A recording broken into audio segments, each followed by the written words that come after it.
Olá pessoal, tudo bem? Hoje eu quero trazer aqui, quero compartilhar com vocês um assunto que na verdade é uma resposta a uma pergunta que é bem frequente. Primeira pergunta que o pessoal faz quando está começando a ser introduzido na vida de educação financeira, começando a se educar financeiramente, que é a seguinte pergunta: o que eu tenho que fazer para sobrar dinheiro no final do mês? Essa é uma queixa muito comum, muito recorrente e é a primeira resposta que a gente quer buscar, né? O primeiro problema que a gente quer buscar a solução.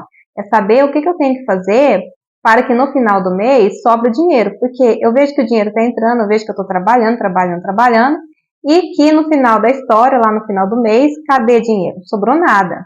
E eu não vejo o que foi que eu construí com esse dinheiro que entrou, mas eu vi que entrou, eu vi que existia um fluxo, tá? E a resposta que eu dou para essa pergunta inicial é a seguinte: tem que começar do começo. Qual que é o começo? É saber se colocar tudo numa planilha, que é essa parte de organização financeira. O que significa colocar tudo numa planilha? É você ter consciência do que realmente está acontecendo com o dinheiro. É você saber para onde que o dinheiro está sendo direcionado. Como que eu estou direcionando o dinheiro? Eu sei que essa questão da planilha, às vezes, ela é um pouco enjoativa, ela é um pouco chata, é muito chato mexer com planilha. Eu não sei, algumas pessoas não sabem nem mexer com a planilha, colocar os dados, as informações na planilha, e eu coloquei, fiz um vídeo que eu já liberei, explicando, colocando um modelo, uma forma de você fazer uma planilha de orçamento doméstico, tá? Mas o começo é esse, não tem como escapar disso. Então, se eu quero saber para onde que o meu recurso financeiro está sendo direcionado e como que eu faço para ter essa sobra financeira no final do mês, eu preciso primeiro ter noção do que está acontecendo com o dinheiro que está entrando. Então, a primeira coisa é fazer essa planilha que você mantém. Eu não gosto de utilizar essa palavra controle, mas consciência. Então, você anotar todas as entradas que você tem. Então, a primeira coisa, quais são as entradas que você tem?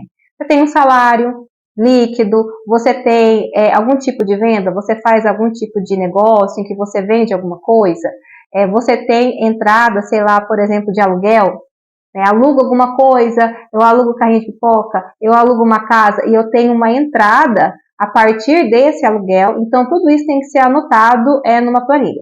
No vídeo que eu fiz, eu mostro bem detalhadamente um modelo bem simples, tem que ser algo bem simples, nada muito sofisticado, para você, quando você bater o olho, você já vê de forma ampla o que está acontecendo. Tá? E o modelo que eu utilizo é um modelo que eu chamo de projeção, ele é projetado. Então, a gente começa a fazer lá de janeiro e já vai até dezembro. Então, sei lá, por exemplo, os custos, eu tenho que anotar os custos também, né, separado como essenciais e não essenciais.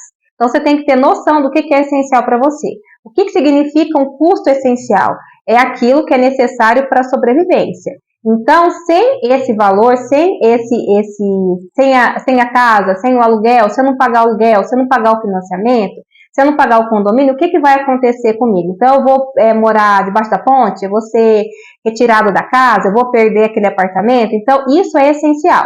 Então, você precisa saber considerar o que é essencial na sua vida para fazer a listinha dos custos essenciais. E vai ser interessante, porque depois eu vou fazer um vídeo falando como é que a gente vai utilizar, aonde que você utiliza esses dados do essencial. Que é para calcular um indicador chamado de PMS, que é Patrimônio Mínimo Sustentável. Então, a gente começa por aí, anotando a receita, todas as entradas que a gente tem, depois a gente anota todos os custos, separando aquilo que é essencial e o que é não essencial, para a gente ter o quê? Uma noção do que está acontecendo, para onde que o dinheiro está sendo direcionado ou não. E uma outra coisa é que no primeiro ano, tá? No primeiro ano que a gente está fazendo, se você nunca fez, é a primeira vez, vou começar agora.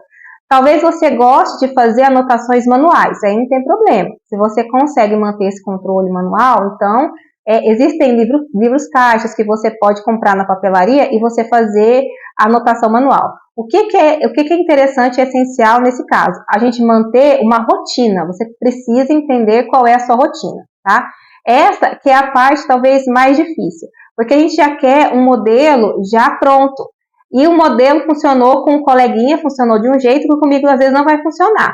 Às vezes com você a planilha não vai dar certo, mas vai dar certo você fazer o manual. O que você precisa manter, tanto na planilha quanto no controle manual, é você ter uma rotina, tá? Ter uma dinâmica constante de fazer isso, porque senão você não vai conseguir enxergar. Então, nos primeiros meses, quando a gente está fazendo essas anotações, não é para você já saber quais os cortes que você vai fazer. Primeiro é para você saber visualizar. Então, você vai anotar tudo. Anota tudo o que você gastou. Uma dica que eu faço, uma coisa que eu faço para mim, é o seguinte: eu evito usar muito papel, dinheiro papel.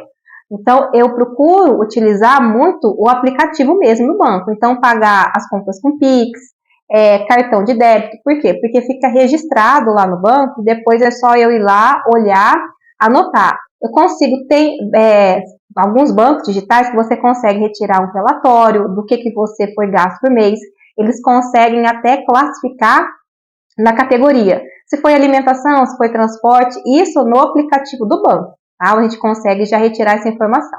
Então, a primeira coisa que eu preciso fazer para ir começar é saber, ter informações do mês que eu estou vivenciando, quais os custos que eu tenho, quais as entradas que eu tenho, ter isso anotado em algum lugar que eu me permita visualizar primeiro, para eu saber se existe a necessidade e possibilidade de fazer alguns cortes, porque tem hora que não dá para fazer corte.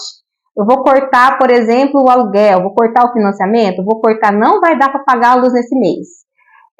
Então, eu tenho que primeiro ter essa clareza, o que é possível ser cortado e se eu estou tendo um custo maior do que a entrada. Depois que eu fizer essa visualização, aí sim eu vou saber direcionar o que eu tenho que fazer, qual tem que ser a minha ação agora. Realmente vai ter que ser cortar gastos, mas eu vou cortar da onde? Tá? Ou não tem como eu cortar. O meu problema é falta de receita. Não tem como fazer nenhum corte, eu já fiz todos os cortes possíveis e agora só que eu não tenho uma receita ainda que seja suficiente para suprir aqueles custos. Então, por isso que essa primeira etapa, ela dá mais trabalho, porque eu não tenho essa dinâmica, eu não tenho essa rotina de anotação, e eu preciso desenvolver essa rotina primeiro, para poder visualizar e depois saber aquilo que eu vou fazer.